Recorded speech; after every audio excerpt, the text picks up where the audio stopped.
India ने देखिए उससे कई गुना ज़्यादा इंपॉर्टेंट स्टेप उठाया है। हमारे देश के प्राइम मिनिस्टर ने G20 कंट्रीज़ को ओपनली ये कहा है, लिखित रूप में उनको ये कहा है, ऐसा नहीं है कि बस एक वर्बली सजेशन दे दिया। लिखित रूप में उनको ये कहा है कि अफ्रीकन यूनियन को, जो एक आप कह लीजिए ग्रुप है अफ्रीकन कंट्रीज़ का, जो अफ्रीकन यूनियन है, इसे भी अब G20 कंट्रीज़ का मेंबर बना दीजिए। तो मतलब अब इंडिया यहाँ पर कह रहा है कि G20 का G21 करने का समय आ चुका है, क्योंकि अभी के लिए आप अगर देखें G20 टोटल 20 कंट्रीज का ग्रुप है। ये यहाँ पे आप देख पाओगे मेंबर कंट्रीज, और यहाँ पे आप नोटिस करना अफ्रीका की रिप्रेजेंटेशन कितनी कम है। यूरोप के बहुत सारे देश मिल जाएंगे, फ्रांस, जर्मनी, यूरोपियन यूनियन खुद विराजमान है यहाँ पर, इटली आपको मिल जाएगा, यहाँ पर यूके है। एशिया की रिप्रेजेंटेशन बहुत ज़्यादा है यहाँ पर, south Korea, India, China, various और एशियन कंट्रीज हैं, मगर अफ्रीका से सिर्फ साउथ अफ्रीका आपको मिलेगा। इवन दो यूरोप के एक तो कंट्रीज यहाँ पे है और साथ में यूरोपियन यूनियन भी अलग से मेंबर है G20 का।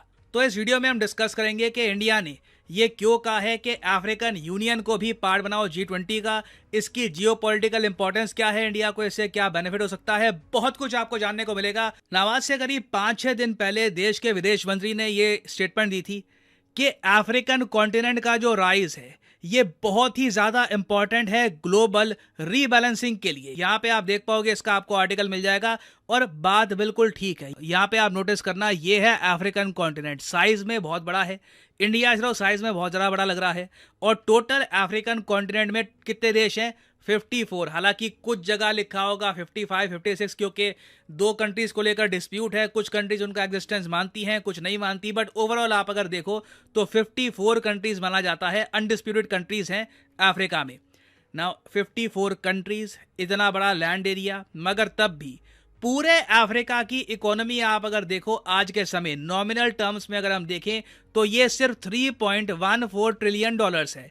इंडिया की जो नॉमिनल इकोनॉमी है ये कहां पर पहुंच चुकी है? ये हमने रिसेंटली देखा, $3.75 ट्रिलियन के ऊपर जा चुकी है। मगर इंडिया और अफ्रीका में ना एक चीज आपको कॉमन मिलेगी, दोनों बहुत ही तेजी से ग्रो कर रहे हैं, ग्रोथ रेट बहुत ज़्यादा हाई है, और एस्टिमेट्स हमको ये बताते हैं कि 2050 तक जो अफ्रीकन कंट्रीज हैं इनकी कंबाइंड इकोनॉमी पहुंच जाएगी $29 ट्रिलियन तक। उस वक्त तक ये भी एंटिसिपेशन है कि इंडिया की जो इकोनॉमी है ये $30 ट्रिलियन के आसपास होगी। तो आप कह लीजिए रफली इंडिया की स्पीड से ही ग्रो कर रहा है अफ्रीका, थोड़ा सा पीछे है। और सबसे बड़ी बात, यहाँ पर पॉपुलेशन डिक्लाइन की प्रॉब्लम नहीं है, अफ्रीका की पॉपुलेशन ठीक ठाक स्पीड से आगे बढ़ रही है। और इंडिया के लिए अफ्रीका देखिए इंपॉर्टेंट इसलिए है क्योंकि दुनिया में ना आपको अगर संतुलन बनाना है तो आपको न्यूट्रल देश चाहिए होंगे। अभी आप अगर एक बार वर्ल्ड मैप देखो तो आप नोटिस करोगे कि जी पूरा यूरोप ये प्रो यूएसए है, ठीक है। अब तो यूक्रेन भी प्रो यूएसए हो गया, एक टाइम पर नहीं हुआ करता था।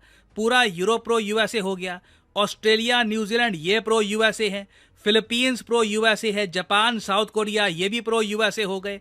जो साउथ अमेरिकन कॉन्टिनेंट है यहाँ पर यूएसए का काफ़ी दबदबा है। हालांकि कुछ कंट्रीज हैं जैसे कि क्यूबा, उनके साथ यूएसए के रिलेशंस खराब है, बट ओवरऑल साउथ अमेरिका में आप देखोगे यूएसए की प्रेजेंस काफ़ी स्ट्रांग आपको मिलेगी। कनाडा प्रो यूएसए है।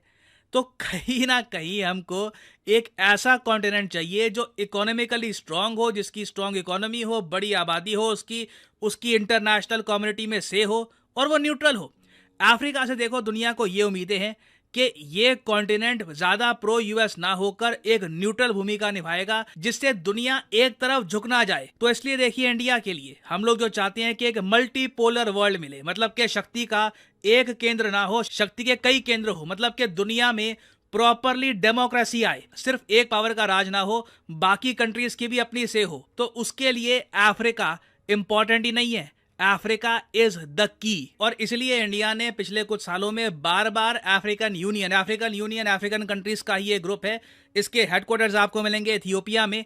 तो इंडिया ने बहुत बार ये कहा है कि अफ्रीकन यूनियन को पहली बात तो यूएन सिक्योरिटी काउंसिल में परमानेंट सीट दो। अब यहाँ पे आप कहोगे हमारी परमानेंट सीट का अभी तक कुछ पता लगा नहीं, इनकी सीट की हम बात क्यों करते हैं? देखिए इंडिया को आज नहीं तो कल इवेंचुअली एक परमानेंट सीट मिलनी ही है। इंडिया का क्वेश्चन ये नहीं है कि इफ, इंडिया का क्वेश्चन है व्हेन, मतलब कि कब होगा, होना तो है ही, बस सीट मिलेगी कब। मगर अफ्रीका के बारे में देखिए, ना यूएस बात करता है, ना रशिया बात करता है, ना ऑब्वियसली यूरोप बात करता है। इंडिया देखिए चाहता है कि अफ्रीका की आवाज़ भी दुनिया में सुनी जाए और इंडिया हेल्प करे अफ्रीका की कि आप भी खड़े होइए, आप भी अपनी आवाज़ रेस करिए। नाउ यूएन सिक्योरिटी काउंसिल में ज़्यादा अभी हमारे पास स्कोप है नहीं कुछ करने का, मगर एक ग्रुप है जहां पे हम अफ्रीका को इंक्लूड करके ग्लोबल जियोपॉलिटिक्स में बड़ा बदलाव ला सकते हैं। वो ग्रुप है G20 का।